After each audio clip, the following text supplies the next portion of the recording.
নমস্কার বন্ধুরা, welcome back to my channel Sujata Sonai. তো তোমরা সকলে কেমন আছো? আশা করি খুব ভালো আছো, সুস্থ আছো। আর আমিও বেশ ভালো আছি। আর বড়োদেরকে আমার প্রণাম জানিয়ে, ছোটোদেরকে বুক ভরা ভালোবাসা জানিয়ে আজকে একটু নিউ ব্লগ শুরু করতে চলেছি। আশা করি ভালো লাগবে, কেউ স্কিপ করো না, দেখতে থাকো আর সাথে থাকো। তো সবাই দেখতেই পাচ্ছ, সকাল সকাল উঠে গেছি ঘুম থেকে। আর ঘরের পিছনে এই যে আর একটা করে সজলধারা কল ছিল, আর একটা করে কল দেওয়া হয়েছে, কি জানি না ওটা শুধু গঙ্গার জল আসবে। ওই জন্য কিন্তু রাস্তাটা ফাটিয়েছিল, ঢালাইটা ফাটিয়ে চটিয়ে পাইপটা নিয়ে আসা হয়েছিল। তো তারপরে ওই ঢালাইগুলোকে আবার মেরামত করছে। আর সকাল সকাল দেখতেই পাচ্ছ আমার উঠে কিন্তু রান্না হয়ে গেছে। এখানে যে চিকেন রান্না হয়েছে, আর এই যে ছোট্ট মতো হাঁড়ি করেই ভাত করেছি, স্টিলের হাঁড়িতে করেছি। আর এখানে রয়েছে দেখতে হচ্ছে পাঁঠার মাংস। তো এইটা প্রসাদী মাংস, পাঁঠার পুজো দিয়েছিল সেটা। আর এই পেঁপেটা দেখো নষ্ট হয়ে গেছে, তাই বার করে নিলাম। ফ্রিজে কিছুটা মিষ্টি ছিল, আর এদিকে আছে অনেকগুলো ডিম, রুটি, ডিম টোস্ট করার জন্য। তো ঘরে এখন ভর্তি জিনিসপত্র, কারণ মেয়ে এসেছে। আর এদিকে দেখো তরমুজ ছিল একটা, আর এইখানে আঙুর আছে, আপেল টাপেল সব কিছু ছিল। কিন্তু যেহেতু মেয়ে এসেছিলো, আর এটা দেখো সন্দেশ, একটা ক্যাডবেরি, কিছু বলতে পারবে না যে নেই ঘরে। আর এই ব্যাগটার মধ্যে দেখতে পাচ্ছ অর্ধেকটা পেঁয়াজ রেখেছি। আর এখানে আছে অনেক রকমের ফল, টুকরো টুকরো করে কেটে, যেহেতু পুজো দিয়েছিলাম ঠাকুরকে, আর বাকিগুলো বেঁচে গেছিলো। ওগুলো কিন্তু আমি ফ্রিজ থেকে সব বার করে নিয়েছি বাইরে, কারণ কি আমি আজকে কিন্তু চলে যাব আর মেয়েকে দিতে। তো আমি যাচ্ছি না, মেয়ে চলে যাবে আজকে। মেয়ের আমার সঙ্গে থাকা আজকে লাস্ট দিন। কিছুক্ষণের মধ্যেই মা মেয়ে আবার আলাদা হয়ে যাব। আর এই কুলগুলো কিন্তু আমার মেয়ে গাছ থেকে নিজে কুড়িয়েছে পেরে নিয়ে যাবে বলে। তো তারপরে দেখতে পাচ্ছ আয়নার সামনে এসেছি, আর মনটা খুব একটা ভালো নেই, খুব মন খারাপ করছিল, কারণ মেয়ে চলে যাবে। আর মেয়েকে দেখো দিতে যাব, যতবার যাই আমার খুব মনটা খারাপ করে। আর এদিকে মেয়ে দেখো আনন্দেই রয়েছে, কারণ ও ওখানে থাকতেই ভালোবাসে। আর ওকে আমি বললাম তোর ফোনটা কিন্তু এই জায়গায় দিলাম, কারণ আমি মেয়েকে দিতে গিয়ে না বেশিক্ষণ স্টে করব না, চলে আসব। বেশিক্ষণ আমি থাকতে পারি না দিতে গেলে, কারণ খুব কষ্ট হয় মেয়েকে ছেড়ে আসতে। আর ভয়েসটা দেওয়ার সময় আমার খুব মনটা খারাপ করছিল। আর সত্যি কথা বলতে আমার মেয়ের কিন্তু দেখো একটু মন খারাপও নেই, কোনো কষ্টও নেই, অভিযোগও নেই। আর মেয়েকে চলে যাবে, তো তাই জন্য মেয়েকে কিছু পছন্দের খাবার টুকটাক যেটা পারি দিই। কারণ বাড়িতে যেখানে বাবা মায়ের কাছে থাকে না, চিন্তা হয় না, কারণ বাবা মা ওকে যথেষ্ট ভালো করে যত্ন করে রাখে। তো এখানটায় একটা নিমকির প্যাকেট আর একটা কিন্তু বিস্কুটের প্যাকেট ছিল, ওগুলো কিন্তু মেয়েকে বলছিলাম তোকে দিয়েছি, সবাই মিলে খাস। আর আমার মেয়ের একটা কি গুণ, যদি আমি কোনো জিনিস দিয়ে পাঠাই ও কাউকে দেয় না, বলে আমার মা দিয়েছে আমিই খাবো। আর এখানটায় দেখতে পাচ্ছ ম্যাগি ছিল, এইগুলো খাবে বলে আমি কিনেছিলাম ওই ম্যাগিটা।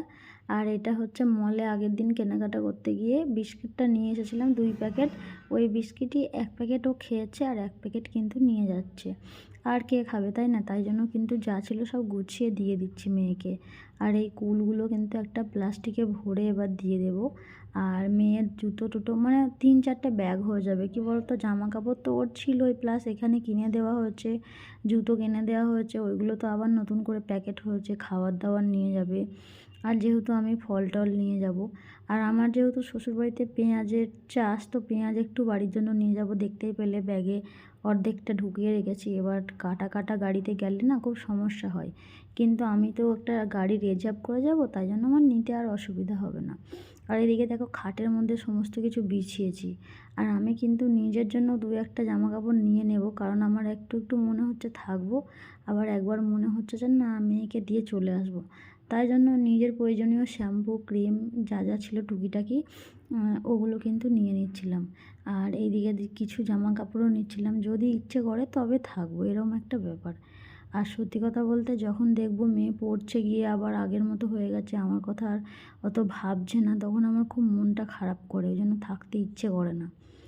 আর বর যেহেতু নেই, মেয়েটাকে নিয়ে একটু থাকতে চায় আঁকড়ে, কিন্তু মেয়েটারও ভবিষ্যতের কথা ভেবে আমি জোর দিয়ে আটকাতে পারি না, আর আটকে কিন্তু আমি মেয়েকে রাখতে পারবো না। তোমরা অনেকেই জানো যে বাচ্চাকে কেউ জোর করে কোথাও কিছু করাতে পারবে না। আমার মেয়ে যদি মনে করতো আমি থাকবো না, মায়ের কাছে থাকবো, ওর কিন্তু যতই যেই বলুক সাধ্য ছিল না কারো মেয়েকে বুঝিয়ে রাখে। কারণ আমার মেয়ে কিন্তু সেরকমভাবে এতটা বড় হয়ে যায়নি যে ওকে জোর করলে ও থাকবে। আর যাই হোক, মেয়ে যেই জামা প্যান্টটা খুললো এখন পরেছিল, কারণ ও বলছিল আমি এখনই মামার বাড়ি যাব, তাই জন্য। আর খুলে রেখেছি, ওটাই ও পরে যাবে। আর আমি দেখো এখানে একটা ব্ল্যাক প্যান্ট আর একটা ইয়েলো গেঞ্জি রাখলাম, যদি ওটা পরে যায় তো যাবে, কিন্তু আমার মেয়ে এখন এইগুলোই হালকা পাতলা বেশ পছন্দ করছে, আমিও দেখছি। তো আলমারিটা তো মেয়ে এসেছিলো ঘাটাঘাটি করে দেয় এলে, সবসময় জামা কাপড় টেনে টেনে নিয়ে পরে, আমি সেই জন্য আবার একটু গুছিয়ে নিচ্ছিলাম। আর এই বোতলটায় একটা জল নিয়ে নিলাম, মেয়ে খাবে ওই জন্য, কারণ রাস্তাঘাটে গেলে বাচ্চাকে নিয়ে না আমি জলটা নিয়ে যেতে সবসময় মনে করি দরকার, ওই জন্য নিয়ে যাব। আর ফ্রিজ থেকে দেখো এইগুলো যা যা ছিল টুকটাক জিনিস, আমি তো যেটা নেওয়ার নিয়েছি, বাকি যেগুলো না নেওয়ার সেগুলো কিন্তু আমি সব বার করেছি। আর ফ্রিজের এই যে পার্টসগুলো ওগুলো পাটে পাটে খুলে আমি কিন্তু ধুতে নিয়ে যাচ্ছিলাম, কারণ কি আমি বাড়িতে মেয়েকে দিতে গিয়ে যদি একদিন দুদিন থেকে যায়, ফ্রিজটা নোংরা করে রেখে যাই, তাহলে কিন্তু খুব কষ্ট হয় এসে, আর গন্ধ হয়ে যায়। তাই জন্য আমি ফ্রিজটা ভালো করে ধুয়ে নেব। তারপরে দেখো এখানে মনটা খুবই খারাপ, কারেন্টও নেই, গরম করছে, আর আমার চোখ মুখের অবস্থা দেখতেই পাচ্ছ কতটা মন খারাপ। আর আমার মেয়ে দেখো কারেন্ট নেই বলে কিন্তু বিরক্ত ফিল করছে। তো তারপরে পায়ে আলতা দিয়েছি, নূপুর পরেছি, আঙ্গুটি তো পরে থাকি। তো নিজে একটু সেজে গুজে নিলাম, তারপরে ব্যাগ ট্যাগগুলো গুছিয়ে দেখো সমস্তটা রেডি করে ঘরে ঢুকিয়ে নিয়েছি, মানে আমার যা প্রয়োজনীয় জিনিস বাড়িতে ব্যবহার করি সেগুলো বাইরে বারান্দায় ছিল ওইগুলো। আর এই বোতলটায় কিন্তু মেয়ে জল নেবে। তো তারপরে বেজে গেল 4টে, মেয়ে দেখো হাইও করে দিল। তো আমার মেয়ে দেখো যাওয়ার জন্য তাড়াতাড়ি করে বুট পরছে নিজে নিজেই, আমার খুব মন খারাপ করছে ওর জুতো পরাটা দেখে, কারণ ও কিন্তু যাওয়ার জন্য খুব মন থেকে রেডি, কিন্তু আমি ওকে দিতে যাওয়ার জন্য রেডি ছিলাম না। আর এই যে দেখো মা আর মেয়ে যাচ্ছি, তো ব্যাগ ট্যাগগুলো অনেকগুলোই হয়ে গেছে, 3-4টা ব্যাগ।